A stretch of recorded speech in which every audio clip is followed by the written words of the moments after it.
This video, I want to talk a little bit about the material from Chapter 8 of the book and basically subquery. And subqueries can be a little bit mystifying, but they are very powerful and very interesting SQL constructs. So subqueries are really just queries within queries. So a subquery is a fully formed SQL query that can run on its own, but it works with an outer query. So we call the subquery the inner query, and then the query that it works with as the outer query. So you have an outer SQL query and an inner SQL query. The inner query is called the subquery. So some of the uses for a subquery are exists. And exists just checks for the existence of a value in a table given a correct correlation. I'll explain what I mean in a little bit about correct correlation. There is a lot of opportunity to make mistakes if you don't have the proper correlation between the two tables.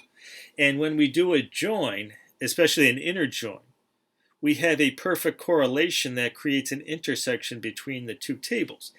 In the subquery, the correlation becomes a little bit harder to see and a little bit more misleading, so I'll explain that.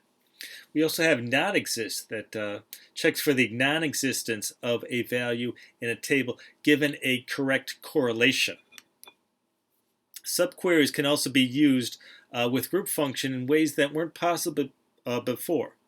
So when we used a group function in the previous chapters, we only had to include, or we only could include, group functions in the group by column. Now we can use an individual's details along with a group function, and I'll explain that too. And subqueries can also be used to create subsets of table data. So if you just want a few columns or a few rows from a certain table, you can do that with a subquery. Or you can create an entire copy of a table, and that's a very important part of subqueries. Let's say you want to create a temporary copy of a table in your schema to work with and develop with. You can do that with a query. So on to the examples.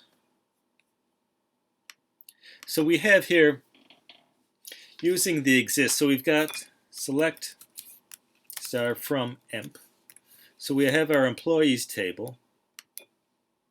And we want to know, does every employee have a valid department number? Now what I've done in this table is modify the emp table. I've updated King so that his department number is null. And what you can do if you want to do this in your table, in your copy of the emp table, in your schema, you can just say update emp set department number equal to null, where ename equals King. And I can run that.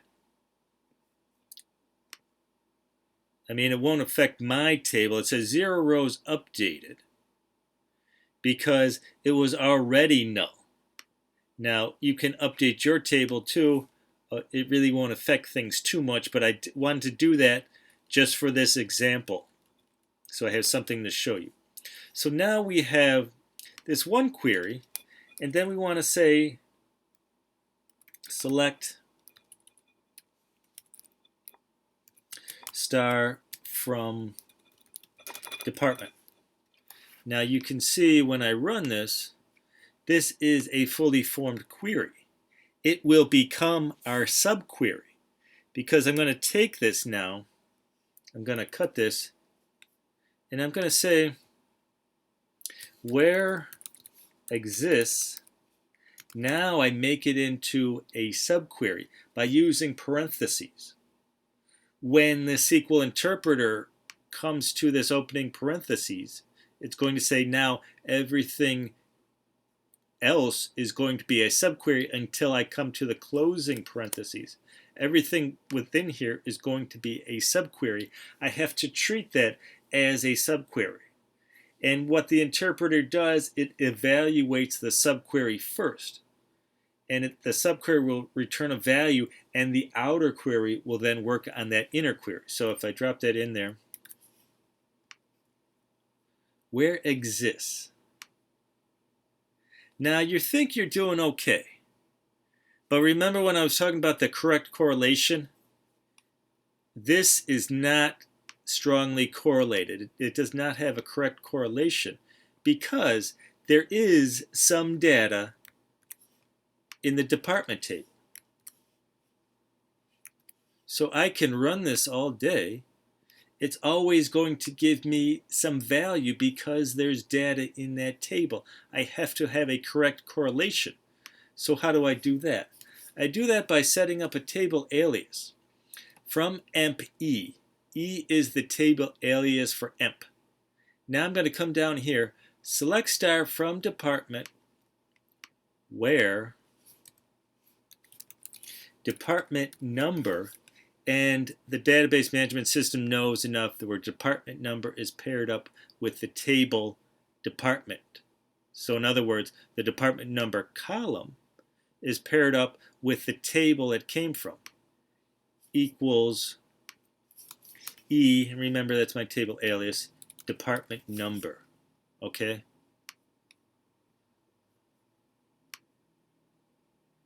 Aha. Now remember I said I updated King to turn his department number to no. That shows up in here. So King does not have a department number anymore. So he does not exist, or I should say his department number does not exist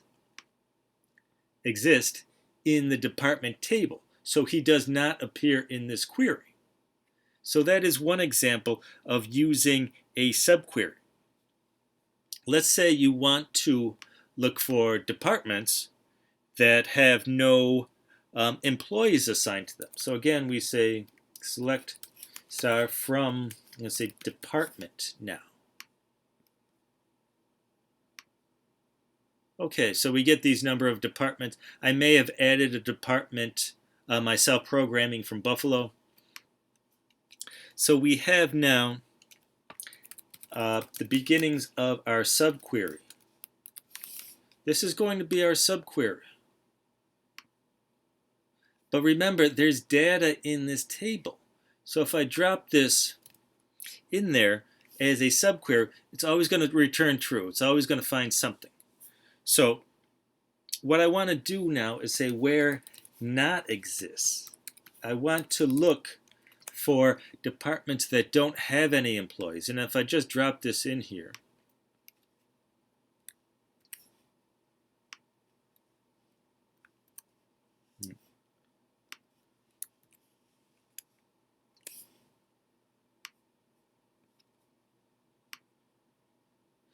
that's going to be kind of meaningless because there is data in the emp table, there's data in the department table.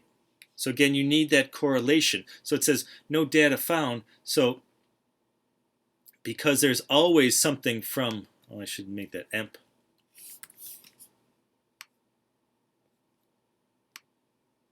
Okay, again, you get the same thing because there's data in the data table, or in the emp table, excuse me, and there's data in the department table. So you need that correlation. The correlation is very important. So again, just like we did before, we created a table alias, department D, and D is just a shorthand name for department, where not exists. Now, what you will see very often is in a subquery, instead of the star, they will show you an 8. Very common to see that. So what does that mean? It means this subquery is just returning something. What it returns doesn't matter. All right. So by tradition and common usage, they use 8 here. You'll just see that, just so you're not, surprised by it. You will see that out there. From emp where department number equals d dot department number. Okay, let's run this. Aha. I came up with 2 departments that have no employees assigned to them. And so this is very useful if you're doing what is called a discrepancy report. You're tasked with the job of creating a SQL query or a report that's looking for departments that don't have any employees assigned to them currently. So that would be a very good use of this where not exists clause. Now, what you can do with the group function, let's just say select average, and I'll do salary times 12 from emp. Okay. So we get our salary here. I say, oh, well, I want somebody's individual name along with that. Just give me the average salary and give me the name of whoever. Can't do that because you cannot mix up the single group and the group functions. With subqueries, you can actually do that. So now I can say this is a fully formed query. All right? It gives you a value. It's going to become a subquery or an inner query. So I'm going to say select star from emp where, again, salary times 12, so we're making some good money, not those 1980 values, is greater than, and here is my subquery. Right? So I'm actually using a group function with individuals' data. And why does this work? Well, this single subquery returns a value, a single value, which is just the average of everyone's salary, everyone in the company, their average salary. It returns just a number. That number, which gets this inner query or subquery, gets evaluated first. It returns that number. Then that number is compared to all employees' salary times 12 to give you these people who make more than the average salary. Right? So that is a couple of uses of subqueries.